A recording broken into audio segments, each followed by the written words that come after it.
The political troubles in South Korea comes as it marks the 45th anniversary of the start of a military dictatorship following the assassination of President Park Chung-hee. Then General Chun Doo-hwan staged a coup, imposed martial law, and then ruled the country with an iron fist for 8 years. For some South Koreans, President Yoon's short-lived martial law decree reminded them of this dark period. This movie, titled December 12th, The Day, depicts the events surrounding the December 12th coup in 1979 in South Korea. It was released a year ago, but since last week, it topped Netflix movie ratings, attracting viewers who had watched similar scenes unfold on television when President Yoon Suk Yeol stunned the nation by imposing martial law on December 3rd. For many South Koreans, that night brought back memories of the military coup led by then General Chun Doo-hwan. 처음에는 좀 뜨끔했어요. 무슨 전두환 그 시절 같은 그런 거 또 일어나러 하나. 근데 뭐 조금 말은 조심하겠지만은 설마 또 그날에 또 일을 저지르는 거 아닌가.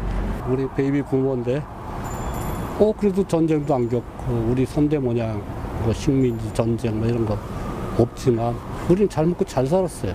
열심히 일한 거예요. 근데 이 토양을 가지고 이런 식으로 한마디 국민을 그 모욕감을 주는 거예요. Following the coup, dictator Chun Doo-hwan declared martial law across the country on May 17, 1980 to deal with student protesters across the country.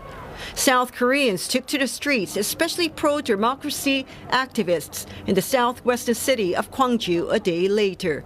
Military forces were sent in, and there were even orders to fire into the crowds. Gwangju residents banded together to fight. But after several days, tanks rolled and quashed the uprising for good. Hundreds of protesters died.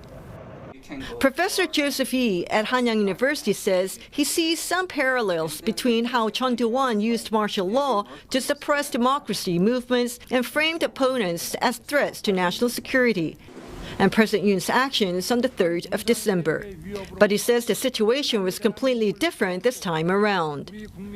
Even though both presidents portray the opposition as enemies, the majority of the party did not support the President Yoon. So I think the clear difference is that we have a very different set of social norms in both the Conservative Party and the military that is strongly against exercising any form of violence against civilians. Unless the president was completely crazy, if he had any rational thought, then I think he would have known that this was not going to be a true coup d'etat.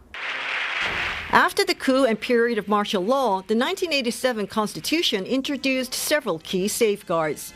Professor Yi says they include limiting the president to a single 5-year term to prevent a prolonged concentration of power seen during authoritarian regimes, and legislative oversight of executive actions, such as the power to impeach the president with a 2/3 majority in the National Assembly and overturn a martial law decree with a simple majority vote. Watching events unfolding in South Korea, Professor Yi warns that liberal democracies backslide when partisans view their opponents not as legitimate rivals, but as harmful enemies of democracy and the nation. This is something that worries me because I see the same pattern. So I'm very wary about the politics of stigmatization and suppression. And I think we should all be careful about that because right now at this moment, it's so easy to use this, kind of moral panic to, stigmatize and suppress your opponents. This is especially as South Korea has become a very polarized nation. For years, lawmakers have debated whether there's a need to amend the Constitution. A key proposal is allowing presidents to serve a second term, but to reduce the length of a single term to 4 years from 5 years, similar to the U.S. Supporters say this would allow more stability in policies. But this would mean a departure from the single-term system meant as a safeguard against dictatorship. It's unclear if it would still find support following Yoon's martial law attempt, which reminds South Koreans of their hard-fought democracy. Lim Yoon-suk, CNA, Seoul.